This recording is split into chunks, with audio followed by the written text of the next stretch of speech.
नमस्ते, मैं पल्लवी हूं और आप भारत एक नई सोच देख रहे हैं। महाराष्ट्र चुनाव के प्रचार का आखिरी दिन आज है और सभी पार्टी के दिग्गज नेताओं ने अपनी पूरी जान लगा दी है कि अधिक से अधिक वोट ला पाएं और अपने पार्टी को मजबूत कर पाएं। ऐसे में प्रियंका गांधी वाड्रा, जो वायनाड सीट पर चुनाव लड़ रही थी, वहां की वोटिंग खत्म होने के बाद जब वो पहुंचती हैं महाराष्ट्र में चुनाव प्रचार के लिए, पहले तो कई रैलियां कर चुकी हैं, कई मंचों से वो बोल भी चुकी हैं और जब वो बोलती हैं तो लोग ये कहते हैं कि बहुत सॉफ्ट तरीके से वो बहुत गंभीर बात बोल जाती हैं। लेकिन प्रियंका गांधी वाड्रा का जब सामना भाजपा के कार्यकर्ताओं से आमने सामने हुआ, तब का दृश्य कैसा था वो देखने में काफी दिलचस्प रहा। दरअसल प्रियंका गांधी वाड्रा जब नागपुर में एक रोड शो को संबोधित कर रही थी, ये कह दिए कि रोड शो से जनता को लुभाने का प्रयास कर रही थी, तब उनका ये जो रोड शो है वो एक ऐसी गली से गुजरता है जहां भाजपा के कार्यकर्ता काला झंडा दिखाते हैं, विरोध करते हैं और भगवा झंडा और भाजपा का झंडा एक छत की मीनार से लहरा रहे होते हैं और इस बीच मोदी मोदी का नारा लगा रहे होते हैं। अमूमन इस तरीके का दृश्य कई बार सेंसिटिव हो जाता है और कई जगहों पर यह तक छपा है कि रोड पर भी दो अलग अलग पार्टी के जो कार्यकर्ता हैं वो एक जगह इकट्ठा हो गए थे और इस तरीके का दृश्य बहुत सेंसिटिव माना जाता है। अगर किसी सड़क पर दो अलग अलग पार्टी के अलग अलग विचारधारा के लोग आ जाएं और कोई अपना झंडा दिखाए, कोई अपना झंडा दिखाए, तो ये बहुत सेंसिटिव माना जाता है। और इसी तरीके का एक वीडियो सोशल मीडिया पर लहरता नजर आया, ये कह दिए कि वायरल होता नजर आया, जिसमें प्रियंका गांधी वाड्रा को भाजपा कार्यकर्ता खिजाते हुए भाजपा का झंडा दिखाते हैं और मोदी मोदी का नारा लगाते हैं। ये वाली वीडियो जब सामने आती है तो उसमें प्रियंका गांधी ना तो गुस्से में दिखती हैं, ना आक्रोशित दिखती हैं, बल्कि प्रियंका गांधी वाड्रा उस समय मुस्कुरा रही होती हैं और भाजपा के कार्यकर्ताओं को शुभकामनाएं भी देती हैं और ये कहती हैं कि मेरे प्रिय भाजपा के कार्यकर्ताओं, आप सभी को बहुत सारी शुभकामनाएं। लेकिन देखिए, जीत तो महाअघाड़ी की ही होगी और जीत हमारी ही होगी। इस तरीके की बात कहते प्रियंका गांधी वाड्रा उन्हीं के सामने उनको शुभकामनाएं देने के बाद ये बता देती हैं कि जीत तो भैया हमारी होगी।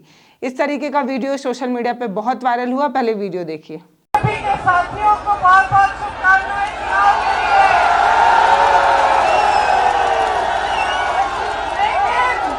लेकिन अफसोस ये कि जीतेगी महाविकास आघाड़ी।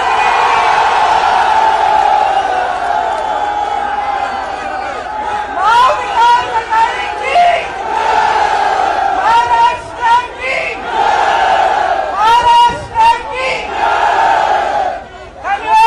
ये खबर जो है वो दैनिक भास्कर की है। इसमें लिखा है कि रोड शो के दौरान कांग्रेस और भाजपा के कार्यकर्ता एक जगह जमा हो गए थे।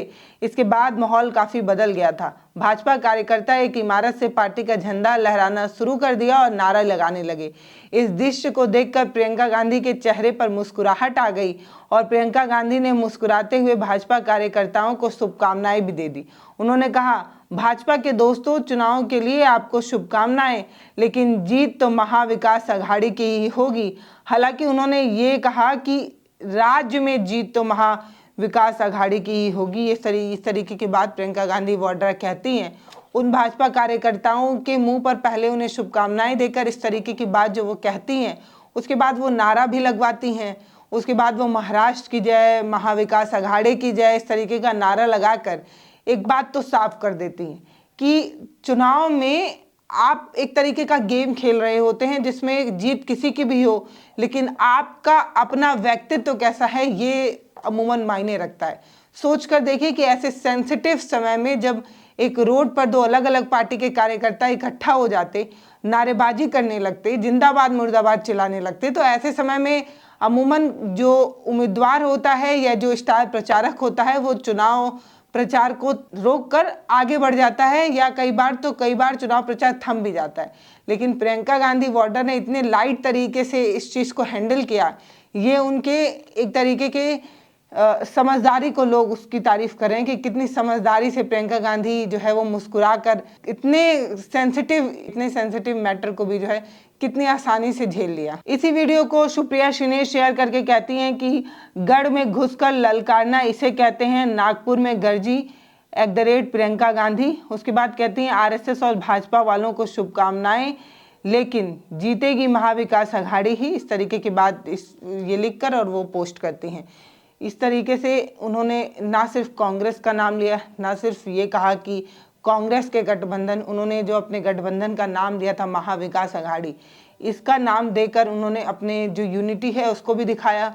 और जो कार्यकर्ता अलग अलग पार्टी के भले थे लेकिन जो इस गठबंधन में थे, उन सभी का जोश देखने लायक था।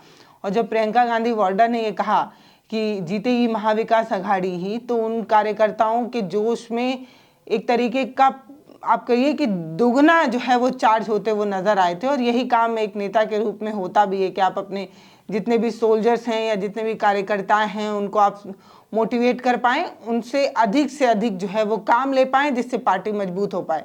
और ऐसा ही प्रियंका गांधी वाड्रा करती नजर आई। इस रोड शो के बाद प्रियंका गांधी जनसंपर्क करती हैं, एक जगह एक मंच पर खड़े होकर कैसे बीजेपी को लथाड़ती हैं वो भी सुनिए। और प्रियंका गांधी वाड्रा क्या कुछ कह रही हैं ये सुनना बहुत ज़रूरी है। और ये बात भी जानना ज़रूरी है कि आज शाम से प्रचार जो है वो थम जाएगा। इसके बाद कोई पार्टी का कोई भी नेता जो है वो जनता के बीच जाकर वोट नहीं मांग पाएगा। अब सिर्फ बटन दबाने की देरी है और ये जनता तय कर लेगी कि किस पार्टी पर जनता को सबसे ज़्यादा यकीन था और किस पार्टी पर जनता ने सबसे ज़्यादा जो है वो विश्वास जताया है। बाकी आप क्या सोचते हैं वो आप हमें ज़रूर बताइएगा। पहले प्रियंका गांधी का ये भाषण सुनिए। मैं मोदी जी को चुनौती देती हूं कि मंच पे खड़े होकर एक बार कह दें कि जाति जनगणना करेंगे।